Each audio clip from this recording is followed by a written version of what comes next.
का संशोधन विधेयक 2021 राजस्थान नगरपालिका अधिनियम 2009 को संशोधित करने के लिए सरकार माननीय मंत्री जी बिल लेके आए हैं। उक्त एक्ट की धारा 6 की उपधारा 1 के खंड के उपखंड सेकंड को संशोधित किया जाना प्रस्तावित है, जिसके अनुसार नॉमिनेट सदस्यों की संख्या बढ़ाई जाएगी। 4 नगरपालिका 4 से 6, नगर परिषद 5 से 8, नगर निगम 6 से 12 करने का प्रावधान सरकार लाई है।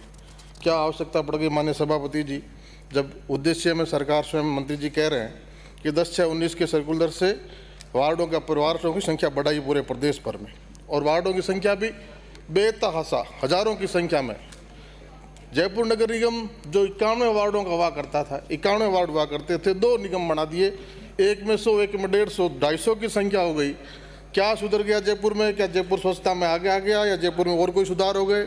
नोखा 35 था, 45 हो गया। क्या बदल गया नोखा में माननीय सभापति जी? और फिर ये नॉमिनेट की ये जो संख्या बढ़ाई जा रही है, तो विशेष ज्ञान और इस आधार पर तो कोई मुझे इसका उद्देश्य कुछ जरूर समझ में नहीं आती। माननीय अध्यक्ष जी, निश्चित तौर पर ये संशोधन जो सरकार माननीय मंत्री जी लेके आए हैं, निश्चित तौर पर नोखा को ध्यान में रखे लाया गया लगता है।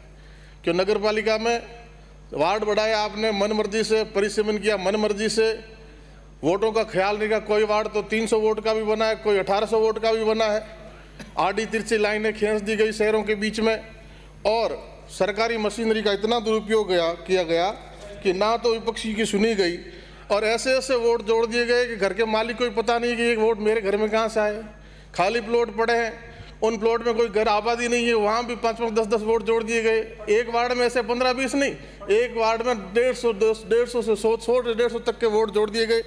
और उसके बाद भी जब नगर निगम 6 में से 3 चले गए और नगर पालिकाओं में कहीं 18 में बहुमत आया कि 36 कर लिया, इतना कुछ करने के बावजूद भी नोखा में तो कांग्रेस का एक भी पार्षद नहीं आया। और पार्षद तो लड़े तब आए माननीय सभापति जी, सत्तारूढ़ पार्टी जिसका मुख्यमंत्री है, उस पार्टी का एक भी व्यक्ति टिकट लेने को भी तैयार नहीं रहा नोखा में 45 वार्डों में। इसलिए तो मैं समझता हूँ नॉमिनेट वार्डों के माध्यम से कांग्रेसियों को नगर पालिका में लाएं, इसके लिए नोखा के लिए एक्ट लाया गया लगता है। अब वो धारीवाल जी आपके पास आएंगे, आपके नेता आएंगे, जो आप मंत्री हो, मुख्यमंत्री आपका है, प्रदेश अध्यक्ष सरकार आपकी है, और आपकी पार्टी से लड़ने से मना कर दिया। अब आके कहेंगे कि हम बड़े, आपसे भी बड़े कांग्रेसी नॉमिनेटों की लिस्ट लेके आएंगे। माननीय सभापति जी, दूसरा जो संशोधन इसमें लाया गया है, धारा 24 का संशोधन, दत्तक एक्ट राजस्थान में प्रभावी होते हुए इस संशोधन का क्या मायने रहता है? ये विरोधाभासी बातें क्यों? जब दत्तक पुत्र होने देने के बाद में माता पिता का गोदनामे के बाद में माता पिता का नाम भी बदल जाता है, उसको भी इसमें अपरिचित नहीं किया जाएगा। ये आपस में विरोधाभासी बातें हैं। या तो उस एक्ट को खत्म करिए या इस प्रावधान को इसमें से निकालिए। और दूसरा, दिव्यांगजन को इसमें शामिल करने का आपने जिक्र किया है, उसके लिए मंत्री जी आपको हम धन्यवाद देते हैं।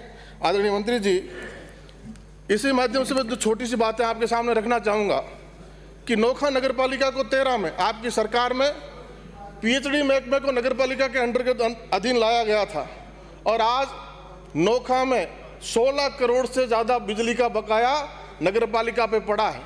और कनेक्शन कट रहे हैं तो कल्ला जी बीकानेर से इसलिए रोक देते होंगे, लेकिन कनेक्शन काट कब तक? 16 करोड़ एक नगर पालिका पे बिजली का बकाया मान्य, और 50,000 किसानों का हो तो ट्रांसफार्मर उतार लिए जाते हैं, एक फसल का इंतजार भी नहीं किया जाता।